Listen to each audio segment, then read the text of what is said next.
नमस्कार दोस्तों, स्वागत है आप सभी का एक बार फिर से। सोमवार का दिन बहुत ही खूबसूरत दिन होता है और बहुत सारे लोग शिव जी का व्रत करते हैं, सोमवार का व्रत करते हैं। लेकिन सोमवार के दिन आपको ध्यान रखनी चाहिए कुछ ऐसी बातें, कुछ ऐसी गलतियां जिनको अगर आप भूल से भी कर देते हैं, जाने अनजाने में भी कर देते हैं, तो इसका बहुत बड़ा भुगतान आपको भुगतना पड़ता है। माना जाता है भोलेनाथ नाराज हो जाते हैं। वैसे तो भोले भंडारी हैं, किसी की बातों का बुरा नहीं मानते और बहुत जल्दी खुद प्रसन्न हो जाते हैं। लेकिन कुछ ऐसी बातें हैं जो भोलेनाथ को बिल्कुल पसंद नहीं आती हैं। आज हम आपको बताएंगे वो कौन सी बातें हैं। सबसे पहले उठते ही हम क्या करते हैं, सोमवार के दिन सुबह सुबह स्नान आदि करने के बाद भगवान को याद करते हैं, भगवान से विनती करते हैं कि हमारे सारे बिगड़े काम बना देना। हमारे जीवन से मुसीबतों को दूर भगाने, भगवान को और अधिक प्रसन्न करने के लिए हम विधि विधान से तरह तरह से पूजा पाठ अर्चना आदि जैसी चीजें करते हैं, ताकि हमारी सारी मनोकामनाएं जल्दी से जल्दी पूरी हो जाएं। इस उपवास वाले दिन हम एक टाइम या दो टाइम जैसे भी खाना ना खा करके खुद को कष्ट पहुंचाते हैं। इस तरह भगवान का ध्यान अपनी ओर आकर्षित करते हैं।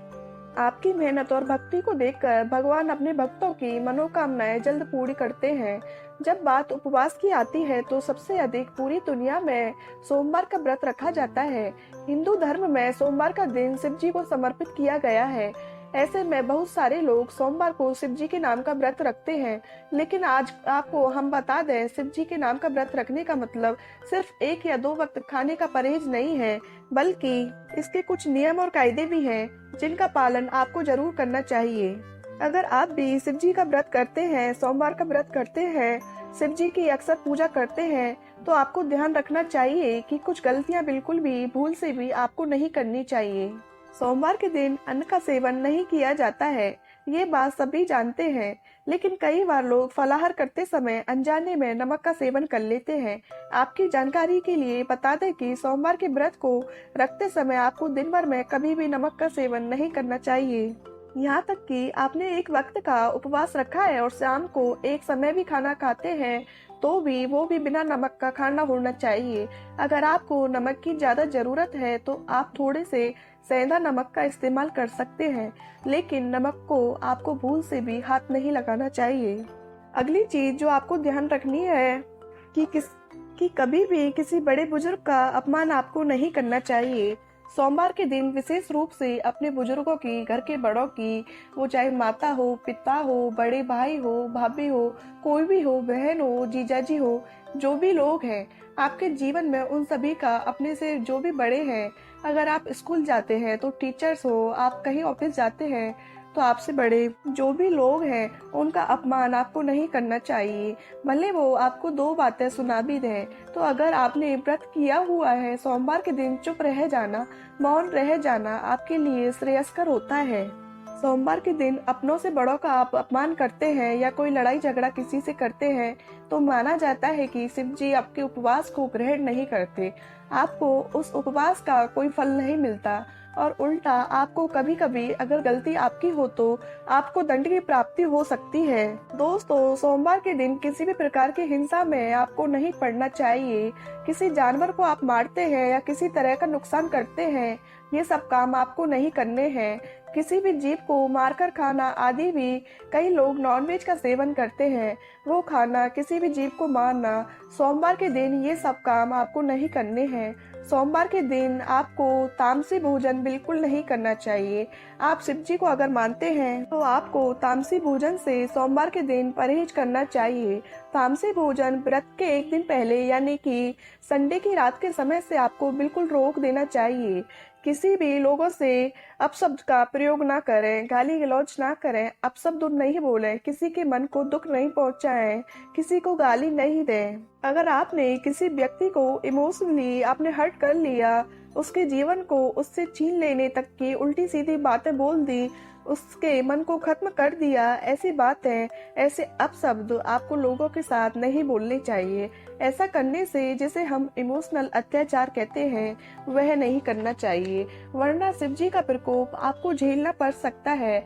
दोस्तों, उपवास वाले दिन दोनों टाइम आपको शिव जी के सामने बैठकर आरती जरूर करनी चाहिए। सुबह और शाम दोनों समय आरती गाएं, नहीं तो कम से कम शाम के समय आपको आरती जरूर करनी चाहिए। शिव जी को आपको अगरबत्ती जलानी चाहिए और धूप दिखानी चाहिए। घी का दीपक जलाएं और उनको हो सके तो थोड़ा सा जल चढ़ाएं। थोड़े से कच्चे दूध और पंचामृत से अभिषेक करें। दूध, दही, घी, चीनी, शहद आदि से अभिषेक करें। जो भी फल आपके पास उपलब्ध हो वो आप शिव जी को चढ़ाएं। इस तरह से उनकी पूजा करने से आपकी हर मनोकामनाएं पूर्ण होती है। हो सके तो सोमवार को आपको शिव मंदिर जाना चाहिए और एक नारियल जरूर फोड़ना चाहिए। दोस्तों, कई लोगों में बात बात पर झूठ बोलने की आदत होती है। बात बात पर बातों को घुमाने की आदत होती है। आपको भी अगर झूठ बोलने की आदत है तो हर बात में आप निंदा करते हैं, झूठ बोलते हैं, चुगली करते हैं। दोस्तों, आप इस तरह की चीजें करते हैं तो आपको ऐसा नहीं करना चाहिए, वरना आपको शिव जी का प्रकोप झेलना पड़ सकता है।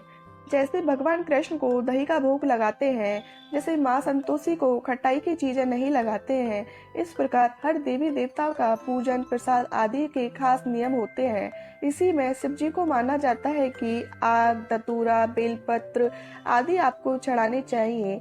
आमतौर पर हमने देखते हैं जब भी लोग जागरण करते हैं, पूजन करते हैं, आरती में शामिल होते हैं तो भगवान के गुणगान के साथ तालियां बजाते हैं। इससे भक्त मंडली में एकता आती है और भावना पैदा होती है। जब भी हम परिवार में मिलकर के आरती गाते हैं, सभी लोग एक साथ मिलकर के ताली बजाकर आरती करते हैं तो माना जाता है कि तालियों की गूंज से प्रार्थना के शब्द भगवान तक जरूर पहुंचते हैं। परंतु आपको ये जानकर आश्चर्य होगा कि धार्मिक मान्यताओं के अनुसार भगवान शिव जी के मंदिर में ताली बजाना वर्जित माना जाता है।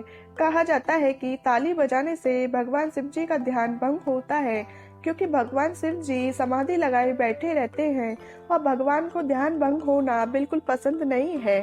बेवजह ध्यान भंग करने से शिव जी का ध्यान भंग हो सकता है और उनका क्रोध भड़क सकता है। दोस्तों, माना जाता है कि शिव जी के साथ शिव परिवार भी नाराज हो जाता है। जब शिव जी की पूजा हो रही हो तो उसी समय आपको ताली, ढोलक, शंख आदि वाद्य यंत्र बजाने चाहिए। बेवजह शिव जी का ध्यान भंग नहीं करना चाहिए। तो दोस्तों, आपको मेरा वीडियो कैसा लगा? अगर आपको मेरा वीडियो पसंद आया हो तो चैनल को सब्सक्राइब जरूर करें। धन्यवाद।